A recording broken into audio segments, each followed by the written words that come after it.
Oh, it's me. It's DDP Diamond Dallas Page. This is Rachel Ellering, the Queen of Strong Smile. I'm Eric Bischoff. Live events, all right? When the WWE comes on the holiday tour, when they come to Ireland.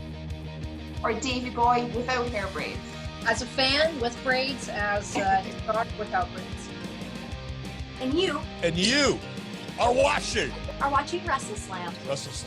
WrestleSlam. That's a good thing. Bang! Okay, guys, welcome to a brand new episode of WrestleSlam. It is June 13th. The weather is fabulous. There's 4 of us on camera. Tim was supposed to be here, but look, he's not arrived. So I'm assuming Tim was on the Dutch goal last night. And I know Matt's busy with a project, so look, Matt will be back next week as well. I'm joined by Phil, Liz and Ger, and we have a massive show ahead. Just want to say a big thanks to everyone that has tuned into all the previous episodes and interviews the last couple of weeks. We've really done extremely well, with views and stuff, thanks to all the viewers and listeners out there. And we dropped Rikishi last night. We have Angelina Love. There was a slight little glitch in the production towards the end of that, so we just had to do a little tidy up, and it will be back out in the coming days, so do keep an eye for that. So first of all, lads, it's been a crazy world in the wrestling world as always. There's a lot of stuff happening. NXT takeover in your house. It's on tonight. There's going to be some great matches. And a lot of people reckon Karrion Kross might drop that belt tonight. Now, I do personally think it's a bit soon, but given the fact it's a fatal 5-way and it's for the NXT Championship, it might be the time to drop it if he is going to drop it. But we have Kross, Kyle O'Reilly, Adam Cole, Johnny Gargano, and Pete Dunne. It's good to see Pete Dunne in this match. We're seeing Pete get the push he deserves. Obviously, he dominated in NXT UK for so long, and we know him quite well from the indie scene. So I'm going to go to that match first. Ger, what's your take on that match? And do you reckon we might see a new champion? Yes, and hopefully not. I think it's too soon for Karrion Kross if he is going to go up to the main roster. I'm scared for his future if he goes up there and gets lost in the shuffle. Yeah, there's a lot more potential in NXT, to build on that character yet. So, he's got Scarlett, and she really hasn't done much with him. She hasn't got involved in any of his matches. She hasn't, as a heel, as a face, should she be interfering in his matches and helping him win matches, or, what is he as a heel or face? So, I don't think it's time for him to drop the title yet. I think it's more just giving the other guys the rub and putting them up on the likes of Pete Dunne. Needs a one-on-one match with Karrion Kross. I'd rather see that on its own than the Fatal 5-way, to be honest. Gargano and Adam Cole have had enough title matches now to last a lifetime. So, and Kyle O'Reilly had 2 or 3 title matches this year already against Balor. So, I think Pete Dunne should have been the one to go after Karrion Kross next. So I'm hoping this will just end with them setting up a feud for them, maybe at SummerSlam weekend or something. Yeah, and it makes you ponder, really, doesn't it? The fact that, look, we know NXT is probably on the brink of being raided, and I don't think the roster themselves will have much of a say. Obviously, we know Adam Cole and Johnny Gargano. Apparently, they have turned them offers to go to the main roster in the past, but there's a lot of rumors at the moment scouting that, look, there's they're watching the NXT stars, and it's just a case of they're going to sweep them out shortly and bring them to that main roster, given all that's going on. And we're seeing so many stars released. And the fact they're probably on, contracts that would be a lot less than the main roster stars, even though NXT's, a main roster to me. Do you reckon it's safe to say maybe Kross can win this match, or can you see him drop the belt, and that's the case, then he's gone straight to the main roster, where it be Raw or SmackDown? Fearful, honestly. I hope to God it's just a matter of that. Unfortunately, and I hate saying this because I am, a huge mark for NXT, but it is gone a little stale recently. There isn't an awful lot happening. So it's just a matter of, I'm hoping it's just a situation that Karrion Kross is going to carry on as champ, and that we just fucked a load of lads in there to get their name on the card. And, they're your dependables. You're going to get a decent match out of them. You have your Gargano done, etc. And you're always going to get a good match out of them. So I'm hoping that's just the case, or that, the excess weight kind of falls away, and then we're left with a very clear, defined feud. Because I'm with Jerry on this. If Karrion Kross drops the title, A, it's too soon. And B, if he goes up to the main roster, he's going to be absolutely lost in the shuffle. He'll get he'll get well, maybe he's not, maybe I'm wrong. It'd be great if he was. But if he does, I just think he'll get the rub at first, and then we'll just kind of fall into obscurity a little bit, and they'll split them up. There's no fucking doubt they'll split them up. Even though when they go up to the main roster, there is such huge potential for Scarlett. If they make sure that he is a clearly defined heel, there's such potential for her to be the next Sherry or the next Luna Vachon as his valet, but also we all know she's got the in-ring skill. So if she ever came up against a similar pairing of someone else, there's loads of potential there for booking. But I'm very sure they'll split them up and just do what they do with women, unfortunately, and he'll get kind of lost in the shuffle, just another striker. Yeah. So yeah, a little bit worried, but it's the money. The money is so attractive, you know, so you can't blame them for wanting to go up when their salary is going to increase by, you know, 5 times per year, you know. So fingers crossed. It's just a matter of he needs people to fight. They want to make it a big deal, hence the 5-way, and that he's still winning. Yeah. I'd be curious to see if the rosters do, you know the way they're on a contract and stuff. I'd be curious to know, like, if they do switch to Raw SmackDown, because, like, to me, I always remember lads interviewing Drew McIntyre, and I made a stupid mistake at the time. But look, I remember interviewing Drew McIntyre, and he was in NXT at the time, and he was the champion, and it was actually in person. And I remember saying along the lines of, "Look, do you think that main roster move is going to come?" And he kind of gave me a little dagger in a nice way, as in to say NXT is as big as Raw and SmackDown. And at that moment, do you know what I mean? I kind of said, right. Do you know what I mean? It's either going to go one way or the other way. But like at the end of the day, look, he was right. You know what I mean? Like I've always agreed since that, like NXT to me is properly, like popularity wise. I think with the kids, obviously Raw and SmackDown is always going to be bigger. But I think, you know, with the real wrestling fan and the adult fan and I suppose your latter teenage fans, NXT would be, you know, a better brand for wrestling, and I suppose, you know, really good matches. So I'd love to know, in fact, if they do move to Raw and SmackDown, is it the case a new contract comes right at them, or is it the case, look, they have to wait until the NXT contract lapses to be renewed? What do you reckon of this, Phil? It kicks off straight away. Straight away, yeah. So there's obviously a pay rise and stuff then as well. Like, yeah.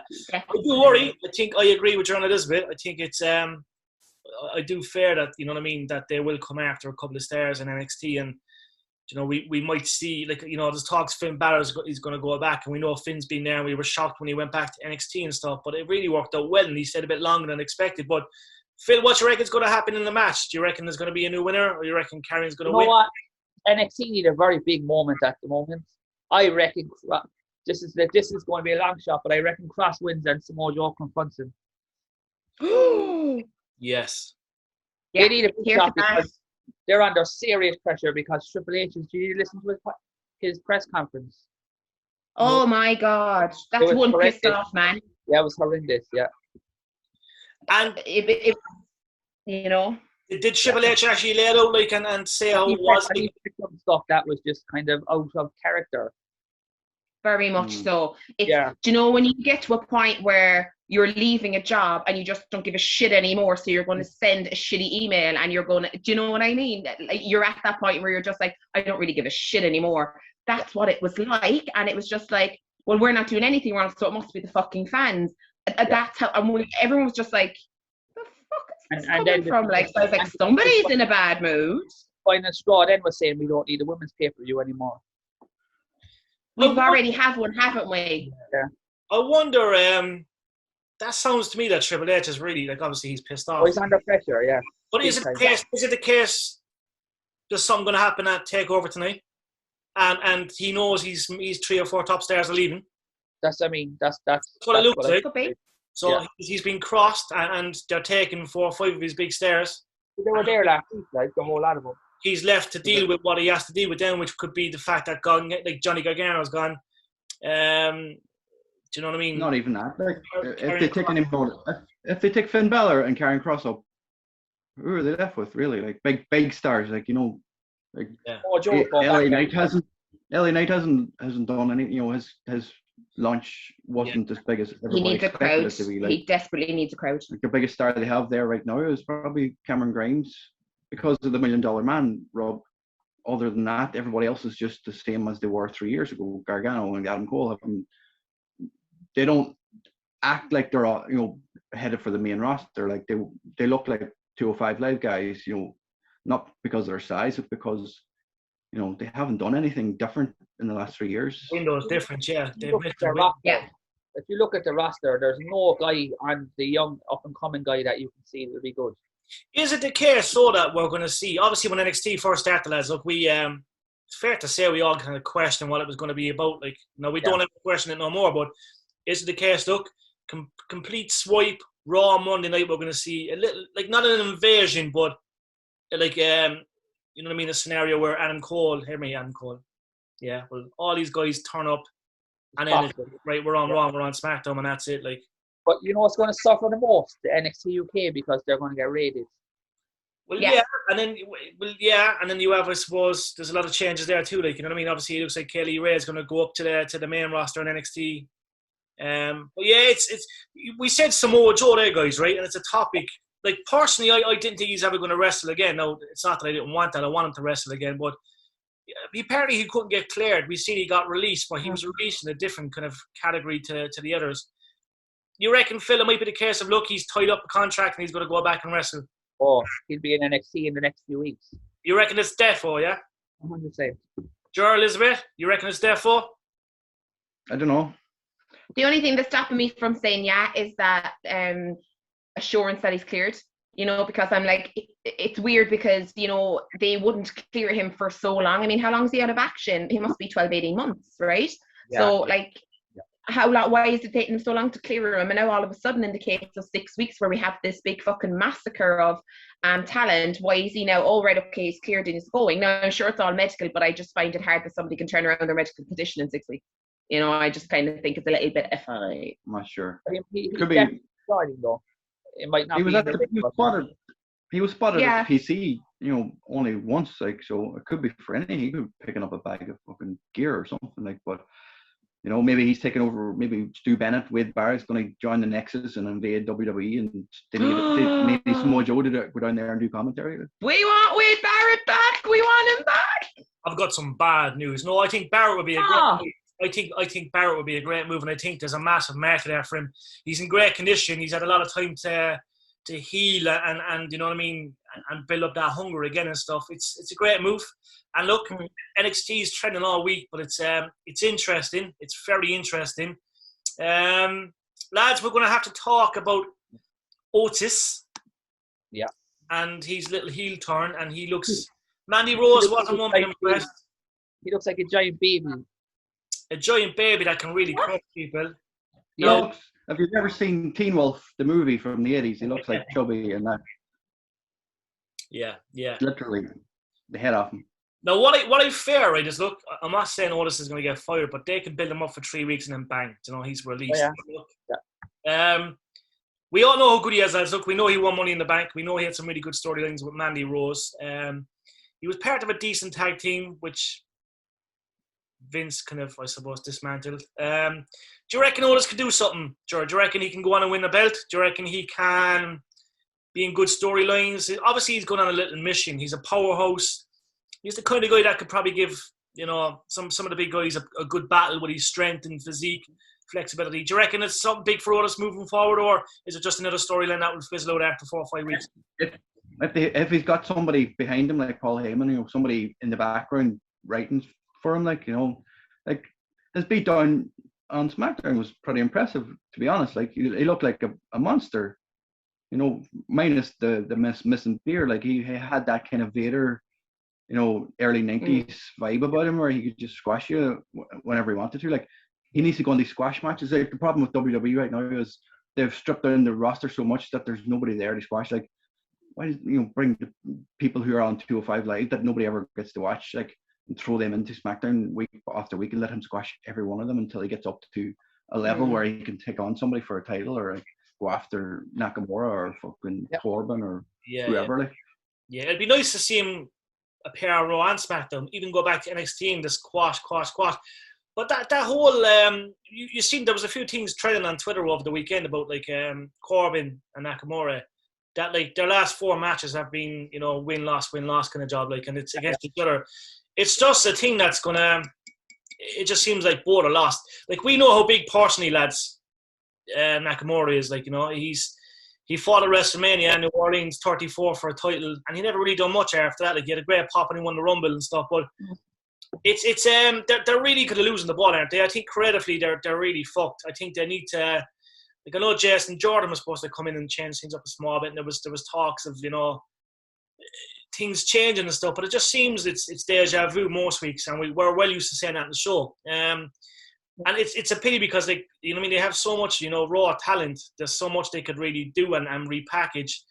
Like, you know what I mean? We just don't know what's going on. Like, you know what I mean? Even if you were to ask, you know, a hardcore wrestling fan, you know, on the street, you know, like, people said to me today, like, you know, is Bray Wyatt still there? And I was like, he was there way back. I don't know where he's gone now. You know what I mean? It's just confusing. Like, you know what I mean? So. Just we're on the brink. We're on the. Phil, it's probably fair to say we're on the brink of something big in the sense of John Cena's going to come back shortly, and look, Lesnar will be back. He interviewed John Cena, and he said, "What's in Vegas?" Yeah. The other day. Yeah, and So like, he's obviously in a hot spot at the moment. Like, so he's in big trouble. He's in big trouble as well because that thing he did, like what George said, he'd never forgive him.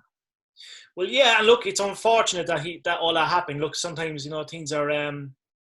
You know what I mean? We you know what I mean? People say things and sometimes they're picked up wrong and stuff. And look, it's fair to say he's going to come back though. Like, and you know what I mean? I know Elizabeth and George, we spoke about Cena last week and stuff. Like, would you open your arms to Cena coming back? Because look, shit's been so quiet now for the last couple of weeks that He won't save him. Well, what saves the company? So, you know, if we have Cena coming back and Lesnar coming back, look at Impact, consistent TV. That's all it is. Yeah.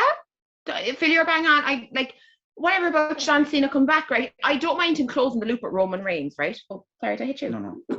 Oh, sorry, I thought I hit you. Whoops, sorry. Not yet, love, not yet. I'm not that excited just yet. But like, I don't anyway, I don't mind him closing the loop with Roman Reigns just for a once off, right? But as Phil said, I'm not sure why this isn't, you know, common knowledge, or like, it's not fucking breaking news. Cena's not going to save either brand, of them, because we've moved on. They blew in the fucking face from saying it. We have moved on. We're not in the Cena era anymore. And this is nothing against John Cena. I have great respect for the work he's done and his, you know, his commitment to the cause when he was in WWE, you know, and he's like their stand for life. But this is now a 40-plus-year-old man running around trying to tell 5-year-olds hustle, loyalty, and respect. And it just, and I don't even mean that in a bad way, but it's just the kids that were like that in that Cena era, they're now teenagers. Do you know what I mean? It's just kind of, it's different, and they want their Karrion Krosses, they want their Aleister Blacks, they want diversity. They don't want the watered down version. I'd be murdered now by Cena fans, but they don't want the watered down fucking, you know, fucking eat your vitamins and all. Do you know what I mean? They don't want that anymore. Our youth now are so diverse, so cultured, so different, so opinionated, so open-minded, that they don't want to be told that you have to look up to this, you know, big muscly farmer fucking whatever he was to, you know, for a hero. They're looking for heroes in different places, and it's no longer him. And again, that's nothing against him, but that's just fucking reality. Like, you know, move with the times. Or no, actually open the door and boot Aleister Black out. Are you fucking sick? I just, you know, it's ridiculous. So it's just, we're no longer in that era. It's not there anymore. We can reminisce and look back like we do with Attitude Era, but it's no more like, you know, nah. It's not that anymore. You know, it's just different. Times have moved on. Yeah, no, couldn't have said it better myself. Couldn't have said it better. So I think we're all in agreement that Cena won't save the company. It's coming in as a band-aid. That's the best way to put it. He couldn't. If he comes back, it wouldn't be a full-time thing anyway. It'll be once off, maybe once a year, like the Undertaker did for years. Like, that's not going to save the company either way. We'll get a Monday night pop and ratings or a fucking pay-per-view, and then he's gone, and then we're down to shit again the following week, and it's like, we have to change things up quick, and it's like, no, just as Phil said, fucking consistent shit every week. In all my 30 years of watching WWE, I don't think there's any young lads that are coming up. In the whole time I've watched it. See, they're all elsewhere. That's the problem. They're all in AEW. But no, it's not even that. Like, but there's no one. I don't see anyone from even the bottom of NXT like that. This will be a guy. Like, I thought Bobby Roode was the savior once upon a time. Like, he came into WWE in his 40s. You know what I mean? Yeah, loved him. I don't know. It's yeah. It seems that we all kind of not off when we're all kind of every week we talk about it, and I think it gets worse and worse for us guys. Yeah. Well, it's the same thing every week. The only thing that they have got going right now across all brands is Roman Reigns' story. That whole Uso and Roman Reigns story is fucking compelling as shit. I cannot wait to see what happens next. Literally, honestly, why isn't the rest of WWE television like that? I bet you they'll move the whole thing to Raw. That'll destroy it. Paul Heyman has his finger in that pie. No doubt. He's involved in helping Roman Reigns 100%. There's nobody else writing anything for Roman Reigns. It's all Paul Heyman. If Roman went to Raw and Paul Heyman ended up staying on SmackDown, then that's going to be gone. Like. Just speaking of bad creative there, the end of Raw was one of the worst I've seen in a long time. Just in detail, Phil, exactly how it went down. I love it. Speaking of bad creative, yes, Phil. Because I make films and stuff, I can tell that they rehearsed that about 1 million times. Yeah. Before they did it. Too much. Yeah. It's just so far-fetched, the fucking... the receipts and the selling, everything is just so far-fetched. It's too much. They're overdoing it, and you're just kind of like, all right, okay, like we know, like it's not real, but like we're not complete fucking idiots either. Like at least make anything believable, make a promo believable, make a move believable, do something, just don't fucking, as you say, wink, wink, nudge, nudge on it. Oh yeah, she's not scared of Amanda Nunes, but she's scared of a fucking doll. Like. Jesus Christ, what the fuck? Oh, do you know what? Poor fucking Shayna Baszler. Did you ever see such shit in your life? God forgive me, a bastard doll. I'm like, no, this is a fucking joke, like an absolute joke. One of the world's most fiercest strikers by, and there's some fucking Cabbage Patch Kid scaring the shit out of her. Like, fuck off. Do me a favor now, lads. Trick or fucking treat.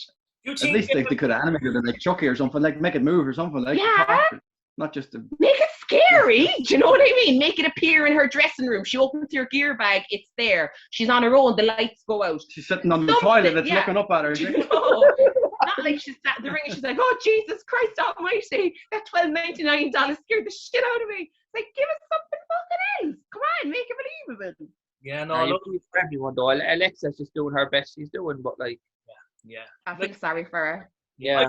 She was I remember time she was a double champion and stuff. I think Alexa, like they haven't really lost the ball with Alexa because look, she's still involved in big storylines and stuff. Obviously, she was a host of WrestleMania. But yeah, I think a lot of people were talking about do you know what I mean, the whole storyline of the doll and stuff, and it gets people talking, but perhaps in the wrong way. Well, we're obviously seeing guys that Rey Mysterio is going to fight Roman at a Hell in a Cell. Like anyone, like. If Cesaro was in that match, I'd probably say, all right, now is the time Roman's going to drop the belt. But now the fact that like it's Rey, no, it's filler gap. I just think I don't know. I don't think Rey's going to win it unless now we see something. You know what I mean? But I really do believe the Usos are going to turn on Roman very soon. Eventually, yeah. And I would like, and who knows? Maybe the Usos. Maybe there's a triple threat. Like maybe there'll be a triple threat on the road where all three will fight for the belt. I would prefer that at SummerSlam now than Roman against John Cena. I would. Give me the Usos and in a triple threat, or even triple threat, or 2-1 or whatever. Like just have the family feud explosion. Like Yeah. I'd say they're going to continue it on either way and right up until WrestleMania, like Survivor Series. If somebody comes back who's rumored to come back at Survivor Series. Yeah. Some family member, maybe. The whole family at ringside. The whole fucking shebang. The whole lot of them in all their ceremonial dress. Imagine you just there with the popcorn, lads. Imagine Rikishi not done Roman. I did it for Jimmy. Oh my God, like epic. Amazing. Wouldn't you just love it though? You'd just be glued to it like fucking Jerry Springer shit. Be like, oh my God, he's not the fucking dad, lads. I'd just be dying for it. Imagine it though. Or imagine fucking Rikishi just come out and slam Roman and pinned him. Fucking if the MLW deal is correct with WWE, like we've got what's his name, Jacob Fatu, is it? Yeah. The MLW champion, like a family feud there. Yeah. Title or like a fucking Survivor Series MLW versus Roman's fucking family thing. It would be nice. Like what bothers me is because the ratings are so low. Why don't they just try new characters? Yeah. No is the time to do it. Like, you know what I mean? Yeah, exactly. Now is the time to do it. Like, there's not a lot like as I say, look, we're always observant when it comes to Twitter and stuff. There's not been a lot trending this week, you know, when it comes to different kind of stories and stuff. Obviously, look, Moose took on Kenny Omega. Phil, were you impressed by Impact? The show was good, but the main event was very flat or something. Yeah. There's something off about it. Yeah. Yeah, 100% there was. Yeah, definitely. Was it the location or was it the match? Both. Was it overhyped, maybe? I don't think it was overhyped. I think the location didn't help that they blacked out the whole place. Yeah. Yeah, and then they had it those didn't deliver. And then there were those extras, which I can't stand because they're so fake. Yeah. Oh my God. And there's like two people shouting like, Moose. Yeah. Moose. Yeah. And it's literally two Yeah, people. Moose. And it's like, do you know, it's like lads when someone closed the door because, you know, there's someone shouting outside. That's what it was like. And I was, myself and Phil were saying it this morning, and it's like only for the fact that the end of it actually saved a little because it was flat. I think the build-up was grand, but the event, the main event itself, I don't think it lived up to the build, which there was nothing wrong with. But I said to Phil, first 8 minutes of that match, Kenny's selling was fucking diabolical. It was like, you know, this kind of, it was like, you know what we saw on Monday night now with the fucking, like, you know, the comedy. It was like, for fuck's sake, just make a fucking effort. I know you think you're the greatest or whatever, like, but make me fucking believe that you are. The selling out of him was shocking. Like, he was just gone over with the theatrics and the back double fucking flips and shit over like the slightest kick, and I was like, this is fucking ridiculous. It was comedic at times, and I just felt bad then for Moose, because Moose came out then looking like an absolute fucking monster, do you know, and it was just a bit like, all right, this is just getting a little bit fucking silly. And to be honest with you, I can't be the only one. Am I? Well, maybe I am. If I am, I don't really give a shit, like, but am I the only one who is so fucking bored and over the super kick party? I can't be the only one who's, I'm just like, when it comes out, you know, when you do like, right, that's literally when it comes out, I'm like, oh, here we fucking go. But Pac taking the piss out of the Young Bucks is fucking brilliant. I love him. I'm done. Sammy Callahan got fired at the end of the show. This is actually going to lead to Don Callis actually being fired. Do you think Yay! so? From Impact anyway. And where will Don go then? You're not on there. He's not a EVP anymore, is he? Was that? Not listed as an EVP with Impact anymore. He's No, not because listed somebody jumped the gun and pulled it too early. Yeah. I don't know. But I don't think Sammy's not the guy to beat him either. Yeah. No. I don't know. I said we're lucky enough. As I said, look, every week we come on, we do a show for ourselves and for everyone that watches. But yeah, I think all our predictions have been right, but they just haven't happened because things have been changed and stuff. Like, you know what I mean? Moose should be Impact champion. I think so. Yeah. Jinder Mahal should be WWE champion. Woo! Bianca Belair is probably the right call. I think she's in a decent feud with Bayley. I must say, I do like it. But Liz was really right. You know, I think it was the show before last where she said Bianca Belair has nothing to prove, and it looks like she's trying so hard to get the recognition and stuff. Before you go there to get that laugh again on SmackDown. Yeah, I've seen it. Yeah. That laugh is good though. That's the laugh that's been used all over the world now. Yeah. But it's all this 50-50 again, like with Shinsuke and Corbin. It's like you win, I win, you win, I win. You laughed last week, I'm going to laugh this week. And it's just a bit like, as Jerry said, there is literally nobody else for squash matches to build them up as believable and reputable major players. There's not like, so they're just like every week it's the same shit, and you're just kind of like, oh, you could nearly set your watch to what's going to happen the following week. Yeah. Remove those family feuds and you're not left with a lot, slim pickings. Yeah, and even when you have a feud, it doesn't go on long enough. Like you know, they yeah, like Cesaro was getting a good push. Now he's back and forth with Seth Rollins, which is good, and I like it. Speaking of Seth Rollins, did you see what they done with that little girl that was doing the lemonade? Oh my God! You know he's a dad. Like, wouldn't you buying the lemonade? Yeah. Seth Rollins, I think it's known worldwide, my friend, that it caught everyone in that moment, and it's Seth's a little sweetheart, and I know Becky's a ledge, and it's a really good thing to see. But it was beautiful to see Seth Rollins, and you could be sure he tipped that little girl as well. It's probably $1 for lemonade, but I'd say she done all right that day.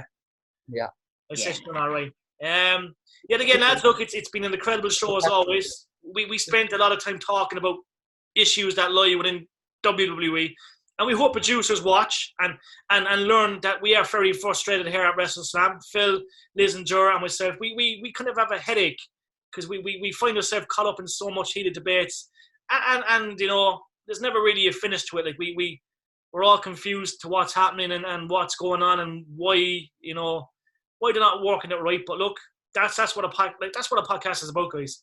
We're here to try to iron things out, but sometimes we never do iron things out.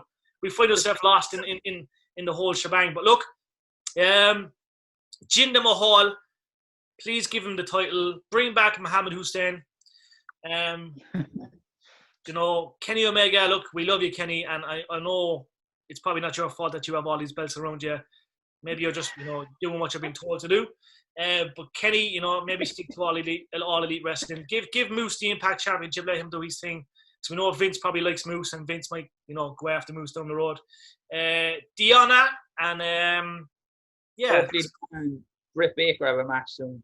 Yeah, that's something that was trending. We've seen the little tweets and people doing the photoshops with Britt Baker and Deonna. That would be a great match if it did happen. There's so much to look forward to, guys. Just before we go there, just because you were mentioning Cesaro, I reckon WWE are going to mess him up again by having him lose to Rollins. They don't. I hope they don't. Rollins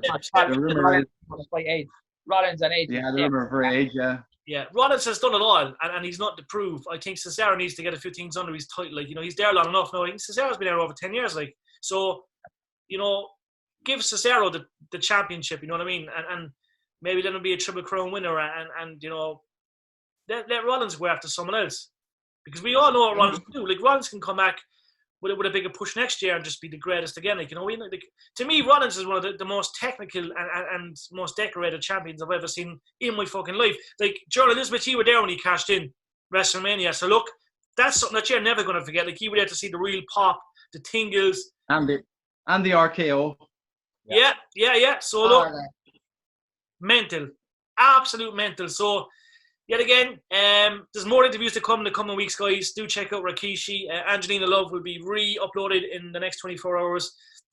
Big thanks to everyone that has tuned into all the shows and the interviews and stuff. Last of all, lads, we're going to speak quickly about Angelina Love. We asked that question, did WWE ever come in after her again? Obviously, she made such a name with TNA and Impact. And she honestly said to us, Jordan Elizabeth, that they never did, which was a shock. No. Were you shocked with that they never went after her again? They don't like to eat humble pie. They didn't create her or the beautiful people with Velvet Sky. You know what it's like if you are self-made and you get over by yourself, pick up a fucking shovel, mate, because you're going to be buried. They do it to their own fucking crew. You know what I mean? They do it to their own talent. If you're not homegrown and we didn't mold you, or you don't fit into a slot that we want to fit you into, we don't have any interest for you. So then when you go away and you're successful, like the girls were, they knocked it out of the park. You said it yourself. They done it without any of the backing of the machine. And Angelina Love was bang on. That's exactly what they did. They done it without any of the fucking fanfare and whistles and money behind them. They weren't molded into what they thought they should be. They done that all by themselves. And as she said, 15, 20 years later, people are still absolutely enthralled in the beautiful people and how the characters are developing now, even like with Angelina Love's character herself taking that bit of a darker turn now as well. Amazing. Again, huge character development for her, so many layers to it, and they've done that on their own. And as you were saying, Jerry, the queues for meet and greet for them are still huge. That speaks volumes, and it would sicken them to eat humble pie and then throw money at them. They wouldn't. And I'd be like, Angelina girl, stick the nose up in the air, do a fucking 180 and tell them where to stick their dime. It's not worth the bob. You done it yourselves, you don't need it. Love it. That's a great way to sell the interview. And guys, look, it will be back up on the Sports Matters page within 24 hours. Last of all, Rikishi, Phil, we were kind of starstruck as well with Rikishi. Blatantly honest, it was really emotional. He was almost going to break down at one stage, but people should check out that Rikishi one before we go. Quite possibly one of the nicest guys we've ever interviewed. Yeah. No, it was awesome. Awesome. Guys, make sure to tune in for the episode. Today is Sunday, June 13th. Thank you all for tuning in. We'll be back next week with our weekly show.